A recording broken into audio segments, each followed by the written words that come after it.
Alright, well today's the day where Javier upgrades to Town Hall 9. We can see he's got 2.5 hours left, but I'm going to gem him here shortly.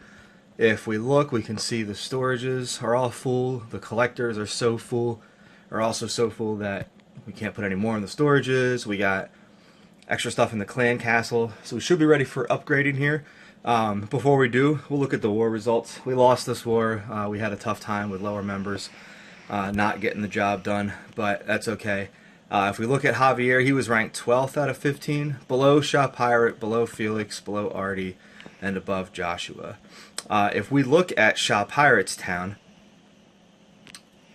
we can see he's a Town Hall 8, and he's just working on his defenses as well as he goes. His Teslas probably could be upgraded a little more here, but he's working on it, and he's got level 6 air defenses here. I always look at air defense first to help rate the Town Hall, how built the defenses are.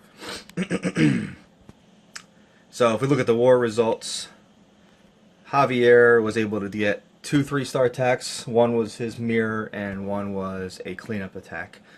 So if we quickly look at here at the mirror, we can see the replay. This base wasn't all that difficult, not really strong walls. I was able to lure the clan castle out, drop poison on them, not do a great job of keeping the wizards in the poison spell, so I used my other one as well. And then I started dropping my tanks on the side, followed with some wall breaker fails, and then some whiz behind. And then what I'll do a lot of times is, in these kind of bases, I'll bring bigger troops, like more P.E.K.K.A.s and or golems, and I'll drop a P.E.K.K.A. up here to be its own tank, and then drop whiz behind him to clear up a side of the base, just to make sure I don't run out of time. If I ever see on the corners that there's a builder's hut or some other base, I'll usually drop an archer on it in the beginning, just to make sure that that's not keeping you from the 3-star. And then I brought 2 rage and 1 heal. You'll see I had plenty of troops left by the end of this to get me through and get the 3-star. And I'll fast forward now to wrap it up. And this sneaky guy had 1 little Tesla hiding in the corner, but the golems were able to take it out before anyone else got there.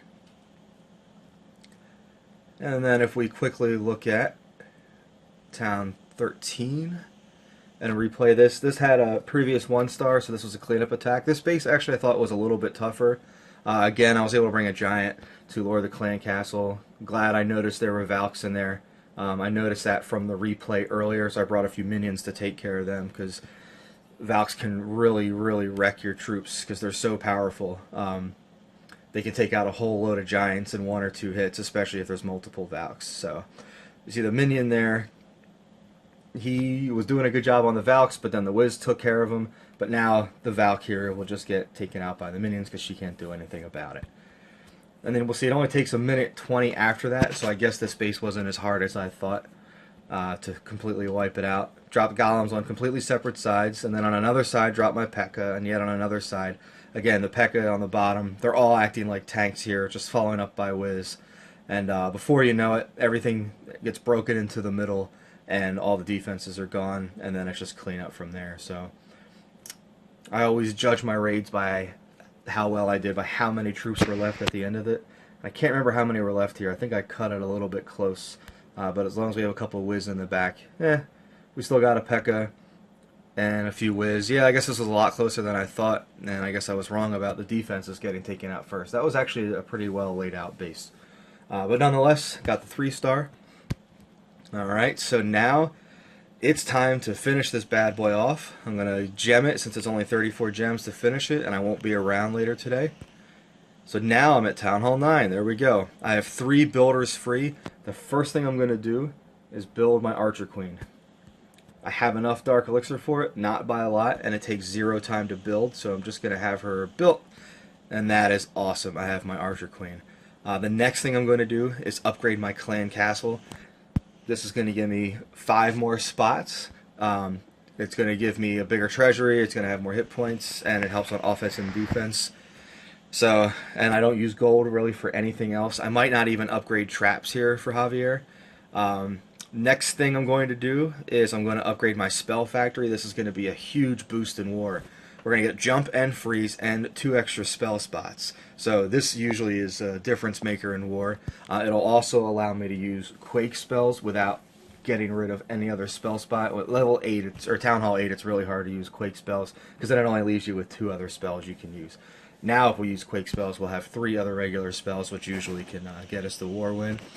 So that one's done there. And then, let's see, we got a lot of elixirs still.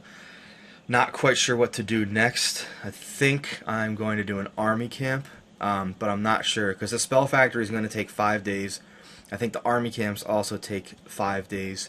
And let's go see here. Maybe I'll do a dark elixir drill. I think I'm still going to do an army camp, because the main reason I'm doing this is for war. So everything I do, I want to have an offensive upgrade. So I'm going to upgrade an army camp next to. And then we can see here, we still have enough for another army camp. Enough elixir. I can go ahead and collect the rest of this gold and elixir. See, there's 40,000 sitting out here. I can upgrade my storages. Actually, I can build new storages. So those will act like tanks for me. I can actually upgrade my barracks again here to get the baby dragon. I'm not super concerned about that. I've still got 2 days and 8 hours for my Valks to go to level 2, so I'm not worried about upgrading the lab just yet. When they're done, I'll have to decide what to do, because getting level 6 giants to me is the #1 thing to do at Town Hall 9, because they are just such a force, especially for looting, which I'm going to need to do. And then after that, I think I'll just keep going on army camps, and then eventually I'll get my Dark Spell Factory upgraded so I can get haste, but I'm really not super concerned about that. I have Earthquake. I don't need to rush and get that done. So Javier will sit out a war for 5 days, because I'm not going to go in without a spell factory. He does have the queen now, which is awesome. So I just had to log out, log back in, and now sure enough I see the queen here.